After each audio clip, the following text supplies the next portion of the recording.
Hi there, welcome to my Vision News. All eyes are on the TPLF Congress.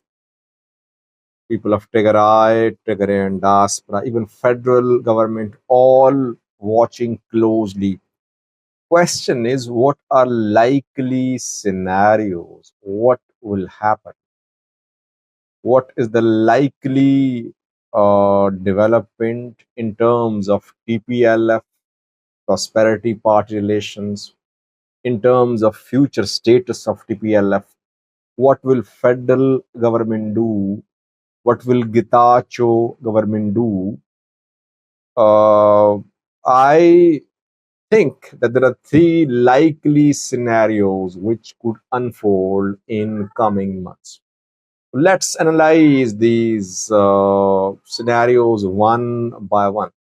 Now we know that TPLF is holding a congress, and I think within the next 48 hours, key decisions are expected at the TPLF Congress. Dissidents could be fired, Gitacho could be expelled, though it has not been announced so far. What will federal government do? Let's analyze from federal government's perspective first. What can federal government do in coming weeks and months? First scenario is that federal government fully backs Gita Achoreda group and it just cuts off all ties with TPLF. The TPLF of the Bratzian group, federal government decides to cut off all connections because we know that Prosperity Party and TPLF have been holding discussions. They have met twice so far. So the first scenario is that federal government decides to cut off all ties with TPLF.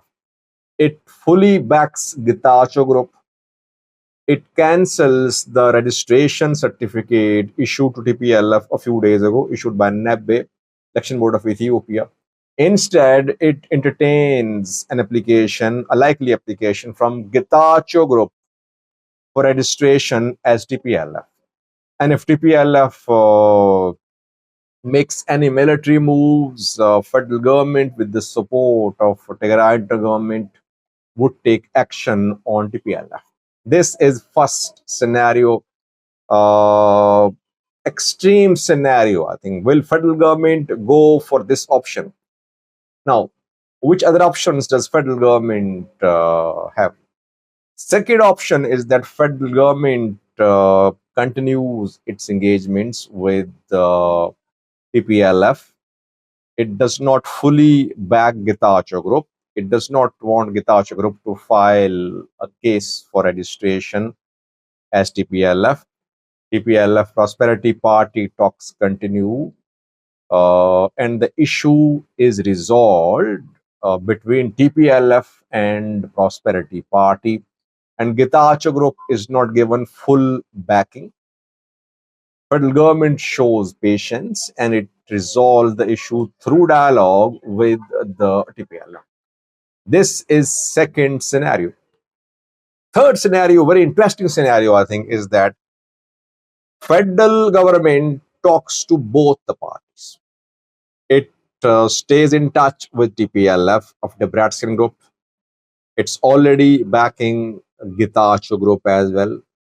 It does not fully back one of the two parties. Rather, it continues negotiation with them separately.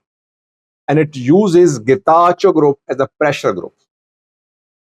I think internally, neutrally, I would say, people can see that Gitacho group cannot lead TPLF.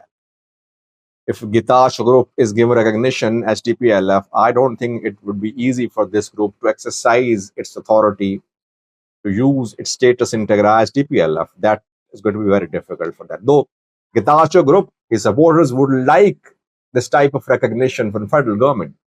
But federal government, I think, will not put all its eggs in one basket and fully back Gitacho and cut off ties with TPLF.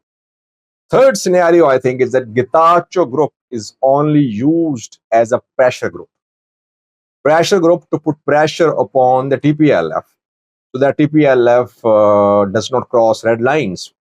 It did cross a red line when it started the Congress. Nebbe, federal government, tried to stop the Congress from being held. Abiy talked to the Bratzian, nothing worked. But this is just the start, just the beginning. TPLF can do more. There are still more red lines. One red line could be expulsion of Getachew. Second red line would be attempt to remove Getachew by force from Makale. And there could be some other red lines too. So I think that third scenario is that federal government talks to both parties, but it does not cancel registration of TPLF. At the same time, it tells Getachew, you are our man, no one can remove you by force. And federal government talks to both the parties, and tension between the two parties would help federal government in implementing its agenda in Tigray. Internal divisions in Tigray perhaps won't be a challenge to the federal government. Federal government will feel under threat if Tigray becomes united, and if the leaders of Tigray, military, TPLF, Getachew, Debrecen, all opposition, all come on one page, and they decide that federal government wants to crush TPLF and people of Tigray, so they should join hands. That would be an alarming scenario for federal government, which is not happening. These are three likely scenarios, but things are interconnected, I think. How far will federal government go in opposing the Bratzian group? That depends upon how far the Bratzian group would go in taking action on the splinter group of TPLF. How far will Getachew group go in getting recognition from federal government? That depends upon federal government's relations with TPLF. So things, I believe, are connected. Coming 48 hours are very crucial for lasting peace, not just in Tigray. Because if there is unrest, if there is tension in Tigray, it would spread. It would spread into neighboring Amhara region, which is already very destabilized. Situation in Volkayt already very volatile. Raya, Salamti, IDPs returned just a few weeks ago. It means that any unrest in Tigray, if it turns into protests, if it turns into movements, it would have consequences for the country, for neighboring regions. Let's see. So far, the federal government is watching closely, waiting for the outcome of the TPLF Congress. Getachew group is also watching the developments closely. The Bratzian group holding discussions in private in a very secure and safe manner. No leakage so far, but hopefully by tomorrow things will be clear. Thank you for watching.